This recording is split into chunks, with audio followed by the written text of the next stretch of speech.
Right now, Carrie Lukas is with us, the managing director of the Independent Women's Forum, IWF.org. Hey, Carrie, nice to have you with us again.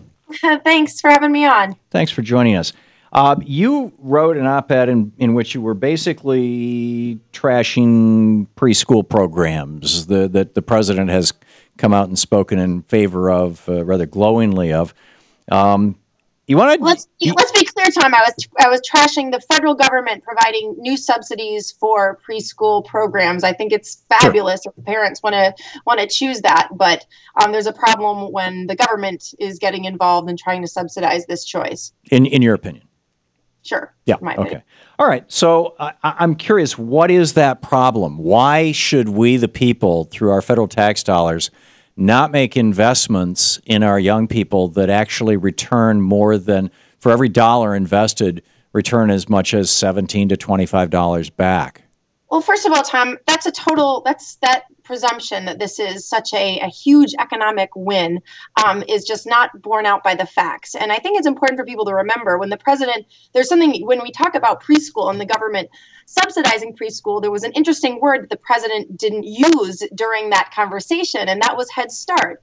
Because of course, if you're going to talk about this as if obviously the people who we're worried about when it comes to not being able to choose preschool if they want, it's people who have low income.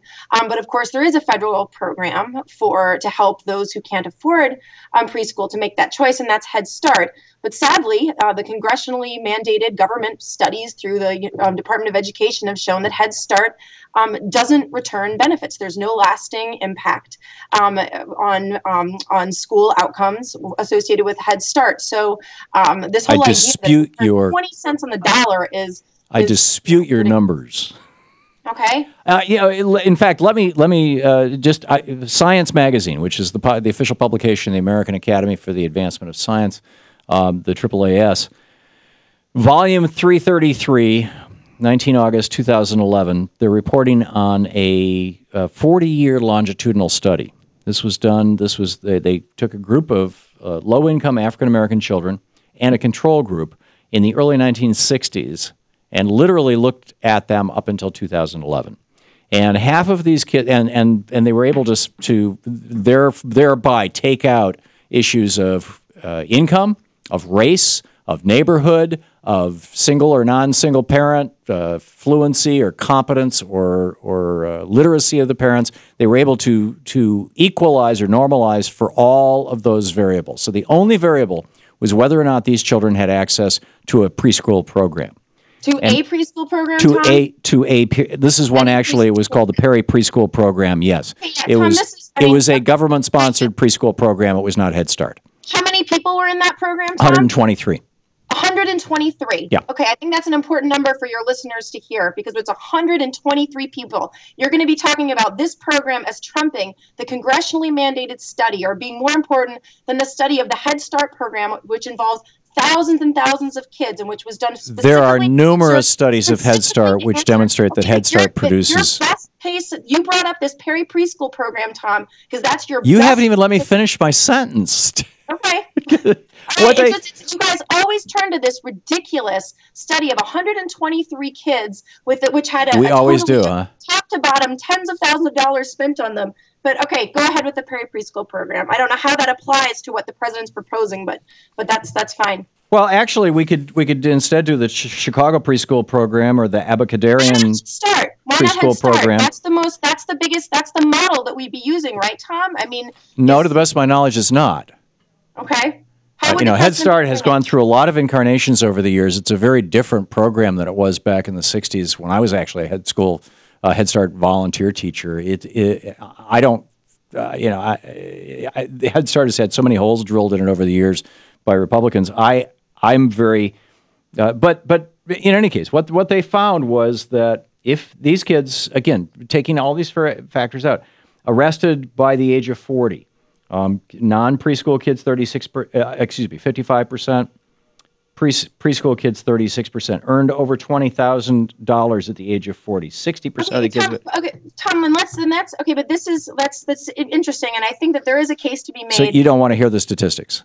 Oh, I mean, I've heard them all. Fine. If you want to tell, this just has nothing to do with what the president is proposing. Well, actually, it has everything to do with what the president is proposing. No, it doesn't, Tom, because you're talking about a program that went to the very poorest of kids with the worst life circumstances. And yes, the interventions for them, that's what Head Start is justified on. But that's what the president is proposing, is creating this for another middle class entitlement, one that of course we can't afford, and which is modeled on our K through 12 education system. So, which doesn't work so terribly and no K through 12 education system in the world works. I mean, come on, Carrie, you're defying logic here.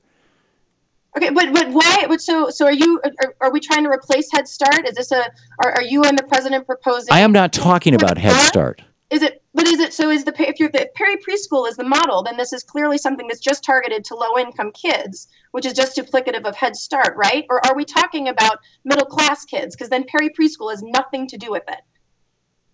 Well, that's very interesting analysis. Because I think that there's a lot of people out there who wonder at what point is it that this we can promise all sorts of things. Well, no, hang on just a second. If middle class kids are benefiting from public education K through 12, why would they not benefit from a couple of years pre-K? I mean, are we? I mean, we've seen. This is the thing, is that we don't know that preschool is necessarily good for kids we're talking about middle class kids. If you look at Head Start, they haven't been able. They've tried and they can't find any long-term lasting effects from Head Start. That's a big surprise, because there have been these studies. I don't believe that's true, Carrie. Okay, well, Tom, look at this. I don't believe the assertion you're making. Okay, I can send you the link. Please do, because you certainly didn't say it in your article, that you sent us. Sure I do. Talking about the Head Start. Head Start came out, and this is the kind of thing. It's a shame, because this is something the left purposely buried. There was a congressionally mandated study of Head Start to see what the long-term effects of Head Start have been. It came out about 6 months ago, and it showed that, once again, this is the second time that they showed this, that they can't find any benefits. There's immediate benefits, but then by the time kids are in about third grade, the benefits have disappeared. And so this was a surprise, because there have been these promising results when you look at Okay, Carrie, thanks for setting this up, and thanks for the information. I frankly don't know, and I'm going to have to look into this, and I promise all of our listeners and viewers I will report back to you tomorrow on the details of this. Carrie, thank you for sensitizing me to this. Okay, thank you very much. Okay, Carrie Lukas with the Independent Women's Forum, IWF.org. If you know about Head Start, get over there and let them know. We'll be back. Apparently, Carrie's study, the one that she's referencing, the congressional study, did not look at long-term outcomes of preschool. But when you look at a 40-year longitudinal study, a study that was started in the 1960s and just finished in 2011, what we found was that some really, actually, there's 3 different studies that were done. One was the Perry Pre-K study, one was the Abacadarian study, one was the Chicago study. The cost of the Perry, the cost-benefit ratio, the Perry Pre-K study, what they found was that for every dollar invested in these children, now they'll look at these kids for 40 years. For every dollar invested, $17 in benefits to the taxpayers, in tax income, came back. In the Abacadarian study, for every dollar invested, $3.78 came back. In the Chicago study, for every dollar invested, $7.14 came back. Kids who had, now this is economic effects at the age of 27. And again, this is a study that looked at children who were 2, 3, 4 years old, who were enrolled in preschool programs.